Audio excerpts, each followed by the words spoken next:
Pagbukas ko sa folder, may bala eh. Ito, may bala. Oh. May bala, oh. Pagbukas ko ng folder niya. So will I detain the general today and file a case against him? Or will you look at the CCTV kung hawak ko yung bala, and will you look at that he's a PNP officer, he's authorized naman na may bala? I could have easily slept this, last night, iniisip ko na pagpasok nyo, lagyan ko yung bag nyo ng bala. Just to make the point that kaya nga may investigasyon. Thank you, sir. Just to make the point, sir, the police are not stopped. It's not a matter of discretion. It's findings of their investigation. You can create a committee, and there used to be a security committee. Kasi ang problema, General, siguro ang problema ng police, di ba? Pag hindi nyo pinail yung kaso, natatakot naman yung mga police, sila naman ang kasuhan. Tama po ba yan? That's right, Your Honor. But if it's a committee, you file your findings. Ang finding namin, OFW yan, 10 beses lumipad yan, never may dalang bala, tingin namin walang intent. And a committee of 3 people, 1 from OTS, 1 from the General Manager's Office, 1 from your offices, pasakay na yan, huwag nyo i-delay. Aangal ho ba yung inyong komandon? I think, sir, Your Honor, we will go with it, sir, kung may po. At walang fear ang polis nun na siya ang babalikan, di ba? Yes, Your Honor. So Secretary, can something like that be done? So that wala nang fear yung pupunta doon. That's still an investigation. No, there's no law violated there. You are not violating the firearms law there. You are simply following the result of the investigation. Of course, pag binuksan mo, may granada dyan. The guy plans to blow up the airplane. Of course, kakasuhan mo. Hindi mo papasakayin yon. Di ba? Pero kung makikita mo lahat ng facts, 21 years yan OFW, pabalik-balik, 70 years old yan, never, walang criminal record. Di ba? Iisang bala. Sino ba naman, everyday na sa news, magdadala ka pa ng bala, iisa pa? Di ba? I mean, that's why they said you cannot buy common sense eh. Kaya kasama na talaga sa investigasyon yun. Ngayon, pagbukas mo ng bag, there are 300 bullets doon, nakabalot, bebenta. Ibang usapan po yun, sir. Wala naman siguro dito magsasabing ganon, no? But I think that's the main point, sir, of this issue. You know, going to their cases, we can spend 60 days, 100 days investigating, but can we go out of this hall having some sort of solution or committee that if I go to the airport tomorrow at hindi ako senador, may nakita, who do I call? And can they assure me within 30 minutes they will tell me whether a case will be filed or I can go because they found out na, for one reason or the other, may bala ako dun sa bag ko. Well, Mr. Chairman, I think we need inputs from the prosecutor and Undersecretary of DOJ could help us because it is also dangerous to give discretion down to that level. As you know, when you have discretion, there's opportunity to negotiate and likewise exploit people in the same light. So, I think we should hear because we Secretary, first of all, this is not new. During the time of President Macapagal Arroyo, they had a security committee. And the security committee reviewed some of these cases and they did it that way, kaya hindi to pumutok. Pangalawa po, this is standard operating procedure even of the Philippine National Police. If in the middle of the night, nahuli ka sa motorsiklo, dadaling ka sa presinto. Kung ang finding sa presinto is that wala kang intent to possess o hindi, etc., pauwiin ka, hindi na dadalan sa piskal. That's why I'm saying that there's no need for an amendment of the law. I'm not talking about cases that when you investigate, you find out na talagang nagdala ng bala. Talagang may live talaga. I'm talking about cases na kaya nga iniimbestigahan nila doon na sinasabing nilagay ito. Like in one of our witnesses here, sabi niya may dala siyang isa, pero hindi siya live at amulet. Nung nalaman na hindi live, nilagyan ng isa pa. Mr. Chairman, I think we should ask the prosecutors because they determine kung dapat bang kasuhan. Sir, that's where I'm trying to correct you as a lawyer, no? The prosecutors will determine if the findings of the police is that it should be filed. But the police can find. Ma'am Acosta, can you help me explain that? Diba? You get that point. Can you help us explain that so we can come to a solution? Para po sa kaalaman ni Secretary Abaya, resolusyon po ito ng Piskal ng Pasay, si Piskal Michael Vito Cruz. Dinismiss po niya for lack of probable cause. ang isinampa ng ABSICOM laban kay Joby Noblesa. Ang reason din, no animus possidendi. Isa po to, dated November 10. Eto pa po, approve po ng City Prosecutor na si Nolasco Fernandez Jr. Pagkatapos po may pangalawa pa, yung kaso po ni Nanay Antonina Agustin Rozaga, 71 years old. Ganon din po, si Piskal Nolasco Fernandez, City Prosecutor, mismo ang pumirma. Case filed by ABSICOM, dismissed for lack of probable cause. Isang bala lang din ho ang involved dito. Noong pong, ito po ang pinakauna na dinismiss November 9. Tapos kay Nanay Gloria Ortines, isinampa ng ABSICOM, PO1 Ballesteros, Galang, Abella, Rosal, complainants. Ganon din, mas mahaba po ito kasi sensational yung kay Nanay Gloria. Nasusulat din po dito, in view of the foregoing, for lack of probable cause, the charge against Gloria Ortines Idumawal for violation of Section 28 of RA 10591 is hereby dismissed November 11. Signed by Senior State City Prosecutor Willie Chan, approved by the City Prosecutor Nolasco Fernandez. In other words, ma'am, if Nanay Gloria went to the airport tonight, may nahanap na isang bala. Yung investigador sinabi, 21 years kang OFW, never nagka-problema, galing kang Lawag, we do not believe na dala mo to, we will not file a case. Pwede po yun. Pwede po yun, kasi kahapon nga, yung magaling nating colonel ng ABSICOM, nag-motion po ako. Motion to dismiss the case. Do not forward the case to the prosecutor. OFW, pupuntang Taiwan, dalawa. Mawawala ng trabaho, balik-balik. Eh, bakit mo kakasuhan pa? Ito, release from custody, pirmado ni Police Senior Superintendent Adolfo B. Samala Jr. Upon motion for outright dismissal and release from custody by the Chief Public Attorney of the Philippines, Persida Acosta, on the ground of no intent to possess animus possidendi on the part of the intercepted passenger Syke Muran Ibobos, the motion is hereby granted. Ayan, wherefore, quote and quote, nirelease po sa OWA siya. Dalawa po ito. Kaya pong gawin kung gusto. Mr. Senator. Last point, Mr. Secretary, please study that. I was hoping, di ba, na you can just reconvene that committee. You would agree with me na ibang-iba, halimbawa, Granada yan. Kasi kung Granada yan, bakit mo papayagan makasakay? Paano kung yung airplano ay ma-endanger? Pero iba yun sa isang bala. And this scandal is ongoing because, you cannot just blow up the plane, with one ball, especially when you open it up at wala naman palang pulbura. Kasi yung mga nagsasabing amulet, alam din nila na may batas so bubuksan yan. I know personally, asawa ng isang pulis, may dala siya. Sinabi niya, anting-anting, hiningan siya ng 500. Pinakawalan. So yung sinasabi niyong discretion, etc., that's theoretical. In reality, diba, whether sila nagdala o hindi nagdala, it's the investigation that is important. And if you just want to make sure of security but also of safety of the passengers, you can have a committee para hindi lang isa magde-decide. So, isang security expert na taga-OTS, isang security expert na taga-PNP, isang security officer sa general manager o kung sino man, di ba? Kasi kawawa naman po yung screeners nyo. May trauma na rin sila ngayon. Kawawa po yung mga porter. Wala pong nagpapabuhat sa bag. Ang natutuwa lang po dito yung nagpapabalot ng plastic Dahil sila ang kumikita. But even them, they don't want to make money that way, Mr. Secretary. So I was hoping that we can live here with some sort of assurance that you will renew the system. Kasi sa police din naman, sir, lahat na naman nangyari, kayo na pagbibintangan, di ba? Pero kaya kami nag-file ng case under EO 226, Command Responsibility. Hindi nakalagay doon na kailangan nyo isolve. Ang kailangan doon, nag-meeting kayo at may ginawa kayong preventive or corrective measure.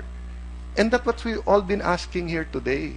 Sir, anong pwede nyong gawin na bukas safe lahat ng mga tao? Walang mag-iisip na kailangan pa nila magtawag ng senador, congressman, ng PAW lawyer, etc. And by just assuring them na pag isang bala or whatever yan, kahit isang pirasong shabu, but under the investigation, we found out tinanimang kayo. But right now, sir, let me be very honest. Ang dating sa tao, ang mindset nyo na is dala nyo yan, anting-anting yan, guilty kayo. na kayo may kasalanan, dala nyo yan eh. Parang walang puwang na there's at least one bad egg in NAIA that planted that. No? So anyway, Mr. Chairman, I think I made my point, and I think the Secretary is, thinking for that suggestion. We'll study it carefully, Your Honor, Okay. and implement immediately. Thank you. So, Secretary, I take it you will look into it and take that into consideration. When do you think you could come up with an answer to your study? Actually, my real concern, Your Honor, just to share with you, there are also some ammunition that are rim-fired. You don't need a gun to have it explode on board. A mere tapping of a hard instrument could hurt somebody, could actually, in extreme case, bring down a plane. But of course, these are exceptions to the rule. My real concern is giving discretion to a small group. If we were all angels here, we could gladly sleep at night and assure OFWs na wala po talaga masasamantala. But again, we are various people in government, and a small group that has that discretion, whether palalayain ng isa, the bad side of that, they could also exploit the same OFWs in the same way. If discretion is always dangerous, Your Honor. But again, we will try our best to come up with policies. We need help from DOJ. The Prosecutor General was here a while ago. We need help from him. If indeed we could grant police or a small group of decision makers that if they make a decision on a live ammo, pakawalan na lang, essentially is a violation of law. But as long as they couldn't be countercharged, I think they could sleep at night. But we'll carefully study, Your Honor. We'll seek the assistance of DOJ. Just clarification. Why are we talking about live ammo versus dead ammo? Dead ammo cannot explode. Live ammo has powder. So that rimfire you're talking about, the 22, that's got powder. Yes, Your Honor. That is live ammo. That should not be allowed. But anything that's amulet, anting, makikita mo naman eh. Yes, Your Honor. So that should be allowed. Now, second point, what are the rules in other countries? We're not the only country with this kind of problems. Yes, We're Your Honor. trying to reinvent the wheel. Ano pong ginagawa nila sa Hong Kong, sa Singapore, sa Japan, etc. At gayahin natin sila. Yes, Your Honor. I think most of the things that we're doing right now is pretty much the same. Pareho rin po yung ginaganap sa ibang bansa. Just to clarify, Your Honor, kapag non-live, ibig sabihin, isang component out of the 4 is not present, ang OFW po, or any passenger, kinokumpiska lang ho yan at pinapayagang umalis po yung Correct, pasahero. yeah. Walang fine, walang kaso. Only those in possession of a live ammo na kompleto yung 4 na component ang siyang may kaso dahil po sa batas. Alright. But, pag nasa maleta nila na chine-check-in, bawal pa ba yun? You know, different kung handbag yung carry-on at kung nasa maleta. According, bawal pa rin po, sir. Bawal pa rin. Bawal pa rin po. Kung nasa maleta. Yes, Your Honor. Okay. Now, isang question ho kay Nanay Glo. Nay? Miss Gloria, hiningan ko ba ng pera? May humingi ba ng pera sa iyo? Yung Wala. connection ko? Wala. Opo. Ngayon, yung trip po ninyo pabalik sa Hong Kong, ano nangyari po sa binayaran ninyo? Wala na yon. Wala na po. Nalugi kayo doon. Opo. Hindi bali yung secretary, i-refund sa iyo yung... Sana Para po. hindi ko pera naman. makuha, ilirefund ko ho. Sige. Mr. Chairman, I just want to clarify, Justice Acosta, yung sinasabi niyong People versus Fajardo Supreme Court case, kasi maliwanag, pagka-amulet, wala yung, di ba, there are four elements to a bullet. Anyone among the 4. Oh, kung amulet, walang problema yon. Opo, mas pinakaluma pa po, pero itong controlling decision, yung People versus Placido Mesa, 84 OG Yeah, 687. pero ano sinasabi doon? Pag live ammo, pero walang intent to possess, please, paliwanag niyo po. Kahit po live ammo, Oh. walang intent to possess as an ammunition, sabihin hindi pananakit, hindi pamamaril, wala pong criminal Walang liability. criminal liability. Opo.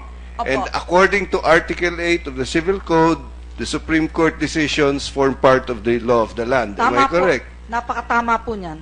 So, Secretary Abaya, please be guided accordingly in making your decision as to that committee. That even if it's a live ammo, according to Justice Acosta, kahit na live siya, pagka walang intent to Possess as an ammunition or to hurt, to sasaktan o papuputukin. possess as an ammunition or to intend to use to Opo. hurt somebody, Opo. kung Walang wala criminal yun, liability. no criminal liability. Kahit baril pa nga po yan meron ngang isang desisyon na ginamit natin mga piskal, parang pinagawa lang niya, parang tagagawa siya ng baril, taga-repair, dala niya, nahuli siya, pinawalang sala po siya. Dahil because wala he was siyang intent to possess. Yung gunsmith ang tawag doon. Opo. Mr. Chair, Ah. just on that Yes, point. Senator Cayetano. That's what I want to clarify kay Secretary. I'm not asking you to give them discretion. They're the investigators.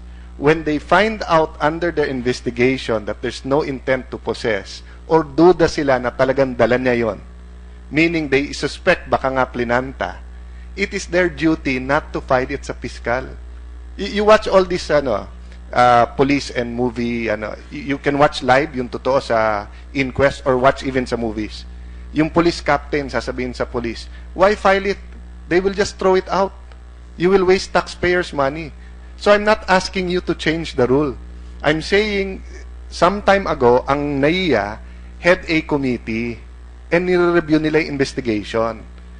Hindi discretion yon. It's a finding of fact. Their finding and their investigation is that there's no intent to possess at hindi dapat, wag nyo na i-file yung kaso, pasakayin mo na.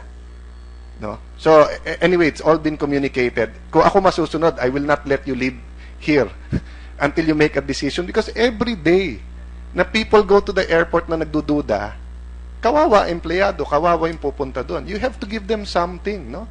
Or, or you stand there yourself and say, because, Secretary, excuse me, but, someone has to do the job. Hindi to bago, yung hold up, hindi bago tong Tanim Bala. But bakit pumutok to during this period? Kung sasabihin yung meron naninira, meron sindikato, di ba't hindi mahuli din? So can we, how long do you need if you can't decide today? I think, well, Your Honor, maybe we could hear the opinion of General Balagtas, because I think that is his primary role in this, and it's getting his... Sir Secretary, he already said his opinion a while ago. I asked him if there was a committee. Ayaw lang gawin ng pulis yun dahil baka sila masisi. I asked him if there was a committee and the committee said, do not file it. He said they will abide. It is in their manual.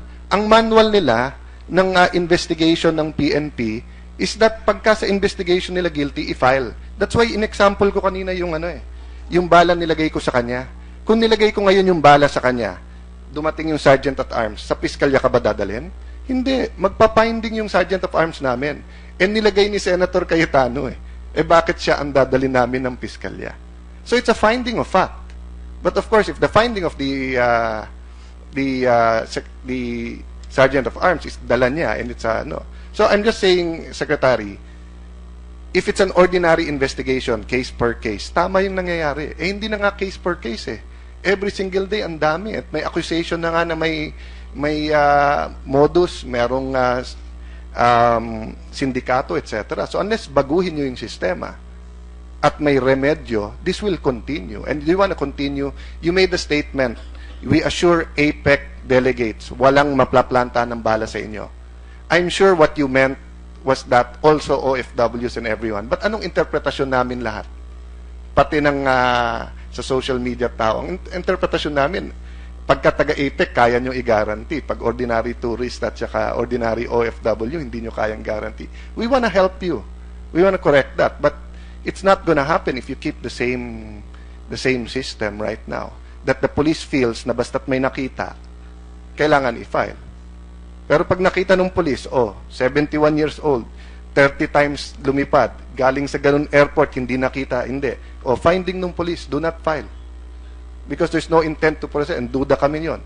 There's a committee that reviews it, para nga walang lagayan. Wag i-file. Humabol ka na sa flight mo. That's why sinasabi na NAIA, pag international flight, 3 hours before. Para kung may aberya ka, 20-30 minutes, di ba, makakasakay ka pa. Kung late sila, kasalanan nila yon. Pero nandun ka 3 hours before, 2 hours before, you can do that right away. Pag-aaralan po namin, Mr. Chairman. But again, we just a clarification. We came from the law school, from the same law school. A specific law doesn't consider good faith or bad faith or intention. That's how I understood it. So for a special law on illegal possession of a live ammo, then I have to study and go back to my books. How does intention come into Mr. play? Chair, It might be the problem is, jurisprudence. Mr. Chair, Secretary, as you said, same law school, may Supreme Court decision na. Sabi ng Supreme Court decision, pagka special law, you don't need criminal intent, but you still need intent to possess. No? But remember, even sa intent ng possess, kung aaminin niya na hawak niya yung bala, hindi nga niya inaamin eh. Ang sinasabi nga niya, galing ako sa kabilang airport, hindi na-detect nandito. So the investigator can put that and he can make a judgment. It's not discretion, it's a judgment call, no? But what I'm saying, sir, not case per case. So there can be certain cases na he still finds na dapat kasuhan yan. Di natin sinasabi ngayon sa police, pikit mata kayo lahat. Ang sinasabi natin, in most of these cases na mukhang laglag bala, di ba? Give them an out, kaso sa mapunta pa sa piskal, na delay sila ng 2 weeks, yung pangalan nila. Alam mo sa Hong Kong, may cross-checking sila doon eh. Was it Nanay Gloria na napanood nung alaga niya yung hinuhuli siya? So may trauma ngayon eh. So even, Nay? Opo, sir. Napanood nung amo nyo? Yung alaga ko po, umiyak po. Umiiyak siya. So hindi maintindihan nung bata, criminal ba yung second mother niya, yung yaya niya, or bakit hinuli, inaapi ba? So it's not a simple thing, Secretary, di ba?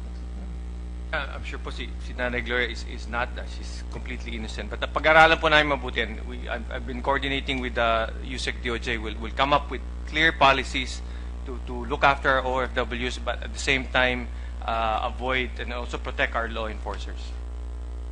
Okay. After you come up with a decision, after your study, you said you'll study it, and then you'll come to a decision, please report your decision to the committee. Yes, Your Honor. Thank you. Thank you. Hindi mo papasakayin yun. Di ba? Pero kung makikita mo lahat ng facts, 21 years yan, OFW, pabalik-balik, 70 years old yan, never, walang criminal record. Di ba? Iisang bala. Sino ba naman, everyday na sa news, magdadala ka pa ng bala, iisa pa? Di ba? I mean, that's why they said you cannot buy common sense eh. Kasama na talaga sa investigasyon yun. Ngayon, pagbukas mo ng bag, there are 300 bullets doon, nakabalot, bebenta. Ibang usapan po yun, sir. Wala naman siguro dito magsasabing ganon, no? But I think that's the main point, sir, of this issue. Committee of 3 people, 1 from OTS, 1 from the General Manager's Office, 1 from your offices. Pasakay na yan. Huwag niyong i-delay. Aangal ho ba yung inyong commandon? I think, sir, Your Honor, we will go with it, sir, kung may po. At walang fear ang police nun na siya ang babalikan, di ba? Yes, Your Honor. So, Secretary, can something like that be done? So that wala nang fear yung pupunta doon. That's still an investigation. No, there's no law violated there. You are not violating the firearms law there. You are simply following the result of the investigation. Of course, pag binuksan mo, may granada dyan. The guy plans to blow up the airplane. Of course, kakasuhan. Thank you, sir. Just to make the point, sir, the police are not a stop. It's not a matter of discretion. It's findings of their investigation. You can create a committee, and there used to be a security committee. Kasi ang problema, General, siguro ang problema ng police, di ba? Pag hindi nyo pinail yung kaso, natatakot naman yung mga police, sila naman ang kasuhan. Tama po ba yan? That's right, Your Honor. But if it's a committee, you file your findings. Ang finding namin, OFW yan, 10 beses lumipad yan, never may dalang bala, tingin namin walang intent.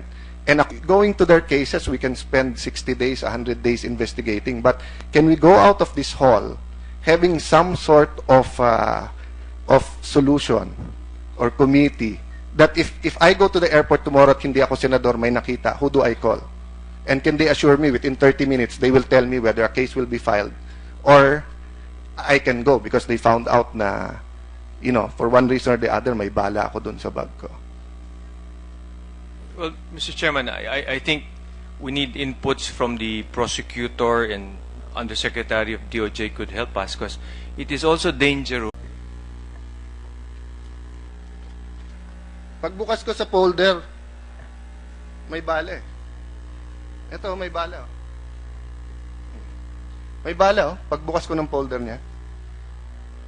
So will I detain the general today and file a case against him? Or will you look at the CCTV kung hawak ko yung bala, and will you look at that he's a PNP officer, he's authorized naman na may bala? I could have easily slept this, last night, iniisip ko na pagpasok nyo, lagyan ko yung bag nyo ng bala. Just to make the point that kaya nga may investigasyon.